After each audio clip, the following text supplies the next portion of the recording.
이 책에서 한국의 아파트는 단순히 사는 집이 아니라고 말하면서 급격한 도시화와 정보 주도의 주택 공급 정책 속에서 등장한 아파트는 이제 편리함과 안전을 넘어 부와 지위를 상징하며 한국인의 삶을 대표하는 공간이 되었다고 말하고 있잖아.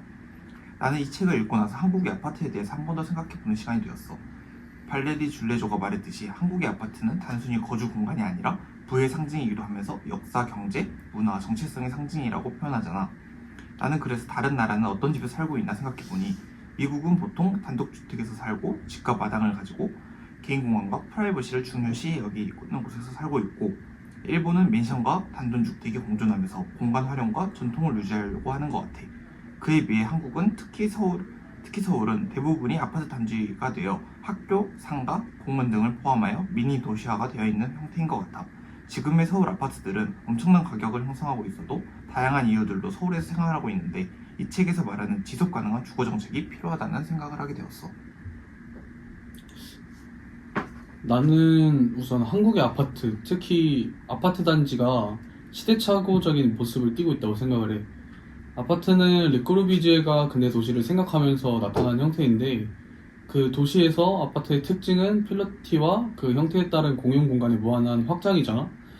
그래서 중세도시 형태의 좁고 빽빽한 대지를 밀어버리고 싶어 했고, 그 결과로 보아진 도시계획이 나타난 건데, 한국의 아파트는 단지로 하여금 울타리를 쳐서 다시 도시에서의 이동을 제한적이게 만들었잖아.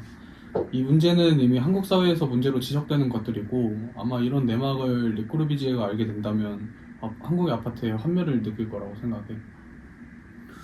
난 아파트가 단순히 주거 공간을 넘어가지고 소유의 상징이자 중산층의 지위로 자리잡았다고 생각해. 특히 한국에서 아파트는 그 자체로 브랜드화 되고 있어.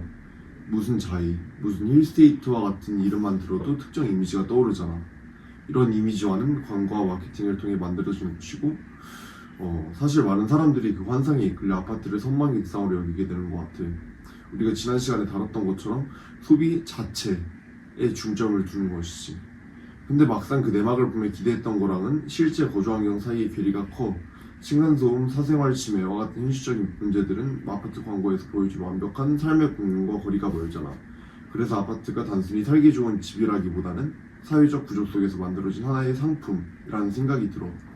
더 큰 문제는 사람들이 자신이 이런 소비 구조의 대상이 되고 있다는 것을 인지하지 못하는 경우가 많다는 것이야. 아파트는 개인의 욕망을 너무 사회가 만들어낸 소비 욕망의 구조 안에 놓여 있고, 이 구조에서 벗어나려면 단순히 소비를 비판하는 것을 넘어서 개인과 공동체가 어떤 역할을 할 수 있는지 고민해 봐야 하지 않을까 싶어. 결국 아파트가 더 이상 선망의 대상이 아니라 필수적인 주거 공간으로 자리 잡으려면 우리가 어떻게 아파트 중심의 욕망 구조를 변화시킬 수 있는지 생각해 봐야 할 것 같아.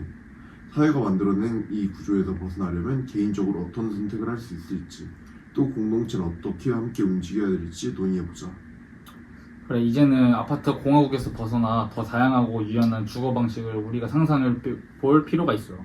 동훈이가 언급했던 것처럼 언제부턴가 우리나라는 아파트가 부의 상징, 재테크 수단의 하나가 되기도 했는데, 결국에 이 아파트 관련돼서 구체적인 사례나 데이터를 활용해보면 우리나라는 이전에는 주택 수요랑 도시 밀집 등의 이유로 도시의 아파트가 공장처럼 지어졌다면, 현재는 사실 주거 공간이 충분하고, 그런데도 미관과 도시 컨텍스트를 왜 망치는 그러한 생산 방식이 있을지 의문이 들고, 또한 우리 김정인 교수님께서 얼마 전에 로제 아파트 승대시보에 적었던 글처럼 건축계의 모습에서 이 새로운 아파트 그리고 새로운 건축 사회에 대한 열망과 그 실현이 결국에 우리 앞전 선배들의 기성세대에 의해서 우리가 바꿀 수 있는지에 대해서 의문이 들기도 해.